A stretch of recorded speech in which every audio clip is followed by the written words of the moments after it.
Според вас, има ли производство, каквото и да е то, без електроенергия? Има ли производство, каквото и да е то, без специалист електротехник? Няма нужда да ми отговаряте. Разбира се, че няма.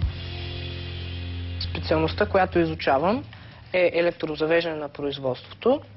Спрях се на нея, защото ми беше интересно какво всъщност се случва, като гледаме някой уред как работи, как електричество стига до вкъщи, предприятията как се захранват.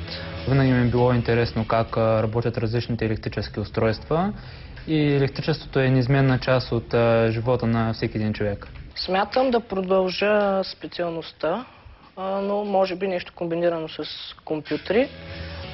И наученото тук ще ми е много полезно за живота, защото има една много ценна практика, която съчетаваме успешно с теорията и упражняваме всичко, което сме говорили преди това пред дъската, сега го упражняваме пред уредите. Избрах това училище, защото то е с големи традиции. Баща ми и дядо ми са учили тук и аз по същата причина исках да се образовам и да се завърши средното образование също тук. Училището е, може би, най-известното политехническо училище в България, с много стари традиции. Тук са учил баща ми, учили се много мои роднини и още от началото се насочих към него и исках да уча в това училище, защото е мъжко. И специалността ми допада много. Любимият ми предмет са електрическите машини и апарати. Той ми е любим, защото в него изучаваме какво всъщност се случва в един, примерно, електродвигател или генератор, какво всъщност става вътре. Изучаваме неговото устройство, електрическото и механичното му устройство, какво всъщност прави той, къде протича самия ток и напрежение. Моя клас участва с една презентация на една ученическа конференция, организирана в град Варна. Там аз представих презентация на тема фотоволтаични панели и взимахме доста добри награди и прославихме училището. Интересът ми се насочи към фотоволтаичните панели, защото това е един вид нова енергия и както виждате в момента се използва атомната енергия, но тя е доста опасна, а слънчевата енергия е много по-безопасна и е много по-евтина. С специалните предмети започнахме отрано.